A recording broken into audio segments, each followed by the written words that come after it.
Welcome to Dare a New Belief, a place to discover what is possible for your life after the loss of a loved one, and where you will find inspiration, insight, support, and love, and hopefully a bit of laughter to help you through your day. Now, here's your host, Nada Hogan.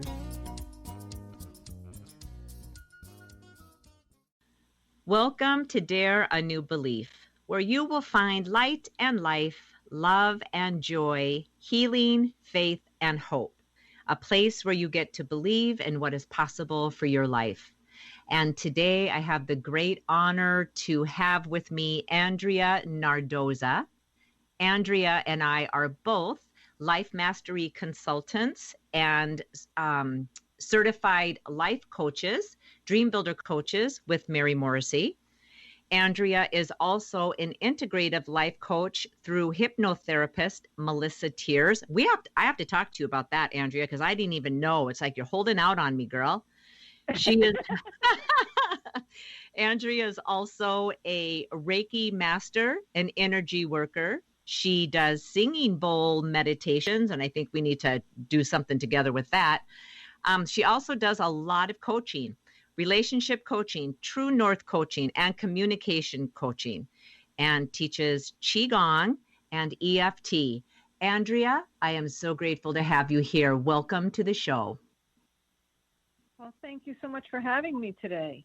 Yes, I love having you. So, of course, because we're twins, That's right. Yeah. So, for the listeners who don't know, when Andrea and I were together doing different levels of study with Mary Morrissey and the Life Mastery Consultant portion, people would mistake Andrea for me or mistake me for Andrea, and we got called twins all the time. So occasionally we can see it in each other, but it's not too very often. But it's one of those things where we've known each other all of our lives. And it's that great kind of relationship, and those are few and far between. So it's always a thrill to spend time with you. Right back at you. Yeah, but better say that. I'll tell Mom if you don't. I'm joking. And it's funny when we're together, actually, people ask us, are you twins? Yeah. It's just, it is crazy. It is crazy. It is crazy. So, but we are. So I feel it. Absolutely. Yeah. We could have a whole conversation just on that. So, but today I want to focus on, well, first I have to find out, because I guess I didn't even know that you were an integrative life coach through a hypnotherapist. I didn't know that. So does that also mean you do hypnotherapy? To some degree, yes. The certification that I got through her was not focused directly on hypnotherapy, but it was largely based on NLP and hypnosis. So,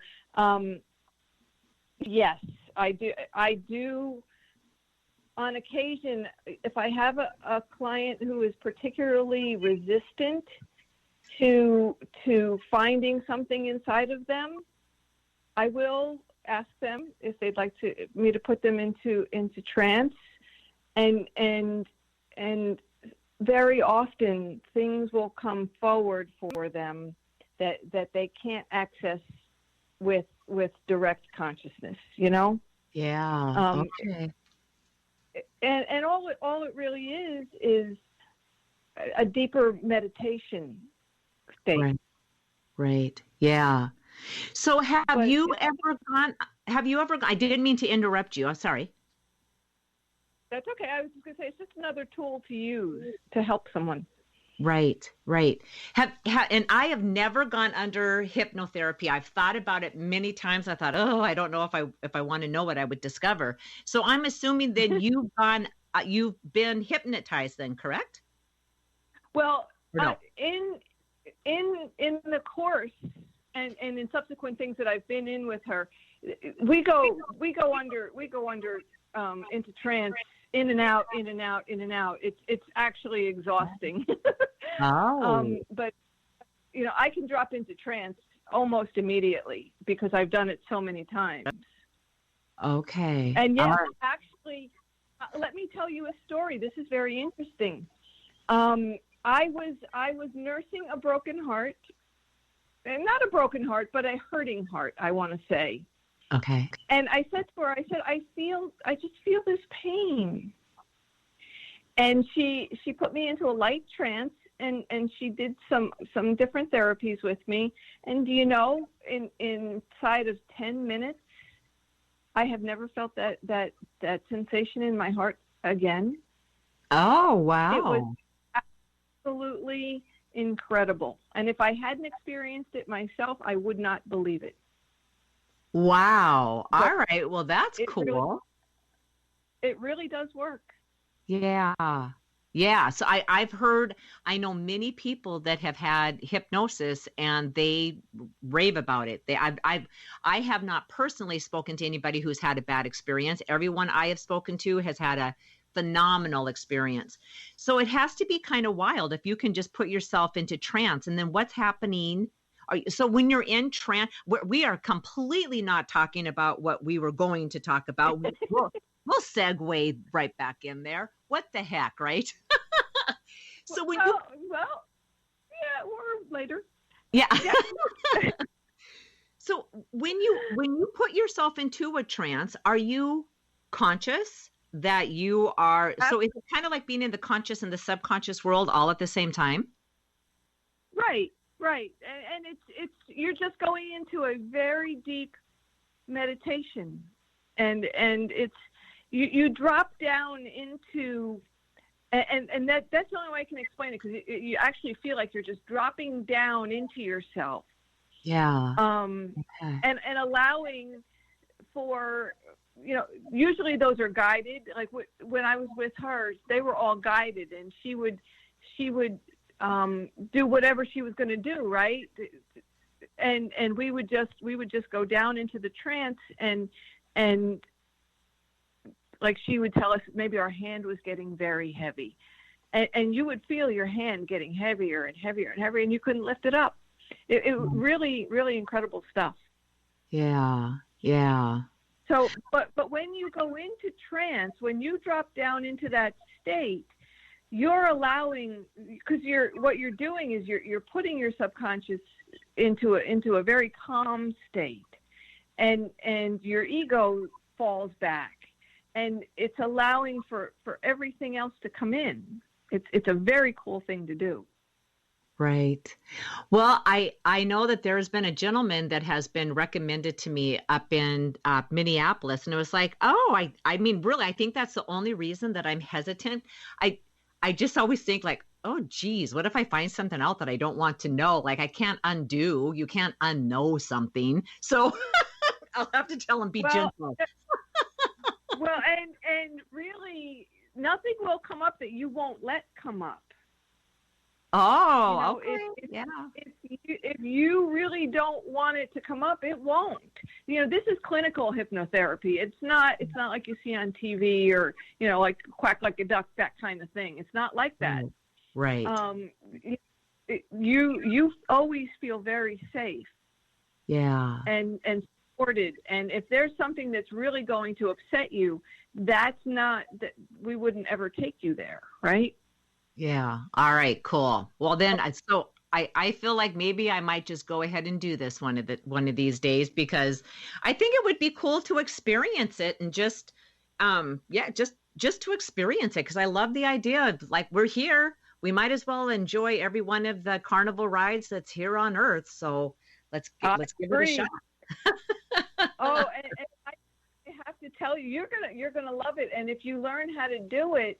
And it's really very easy. We go in and out of trance when we're driving, when we're watching TV. It's really not as foreign as we all think it is. And it's a little scary because you have someone else in the room, right? And you think, oh, they're going to take control. No, that's not the way it works. You're always in control. You are the one in control. Right. It's just that it's just a different level. Yeah, right. Yeah. So thank you for that, because it is true. And that's very reassuring. And really, I do want to experience everything that I can experience, while I'm here. And that is something that's popped into my head. And so the reassurance of just knowing, yeah, that kind of stuff isn't, it gets so sensationalized, and then that piece of it gets stuck in the subconscious, and, I don't want it to be this horrible event. And yeah, that's not the stuff that's really happening. So cool. So I'll do it, and I'll let you know what that's all about. And in the meantime, before we run out of time, and I've messed up the title for the show, we want to dive into Qigong, because I've been doing Qigong with you, not as much as I would love to, because you offer this beautiful membership that is so reasonably priced that anybody can join it. And it's, at least the one that I'm going to, is every morning. And I think you're doing it 7 days a week. But unfortunately, because of my schedule, I'm only able to jump on 2 and 3 times a week.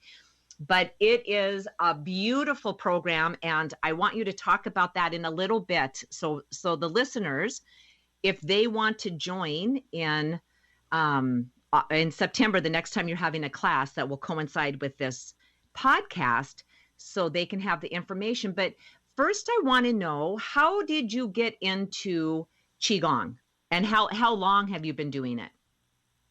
Well, in 2009, I started to take a Tai Chi class, and I was going through, well, I didn't know it at the time, but I was about to go through a divorce at that time. And I was taking this class, and I just loved it, because, I love to move, and it was just this beautiful, beautiful movement, Tai Chi, and there's forms that you do in Tai Chi. Yeah. There's like 27 forms or 9 forms or whatever it is that you're doing. And I went in for a class because I had missed the group class, so I went in to make up a class. And I started moving with him, and I broke out into absolute hysteria almost. I was crying so hard that I had to leave. That's how much energy was moved inside of me from doing the Tai Chi. Wow. Now, fast forward to 2015, I started going to Reiki. I started getting certified in the Reiki. And my Reiki master said, I do Qigong. Why don't you come to this class? You'll love it. You'll love it. And I didn't go. And then I went. And I went, and I was hooked, you know, and it takes a while, right? Like the first time you go, you're just trying to learn the moves. And so once you learn the moves, then you've got to kind of coordinate the breathing. And then the breathing comes, and you just feel good doing it. And then things start to happen energetically. And then things start to heal, and energy meridians start to open, and all kinds of magical, what seems like magic, but it's really just us opening up our bodies and our minds to greater things, right? Yeah. And I just said, oh my God, this is absolutely amazing, and I want to share it with everyone, because everyone can do it, from the youngest child to the oldest person. I had one of our challengers. She was in the hospital, and she called from the hospital and said, I want to do the class, because I don't want to slide back from all the energy that I've been getting and all the strength that I've been getting from this class. She did it from her hospital bed for 3 days. Wow. So is she just doing the moves, but not standing up, but just doing all of the arm movements? That's the beautiful thing about Qigong, is you can do it laying down, sitting down, or standing up. Okay. And yeah, so most of the movements, not all of the movements, of course, are upper body movements. You use your legs, but you don't have to use your legs. And even like when we do the elbow to knee,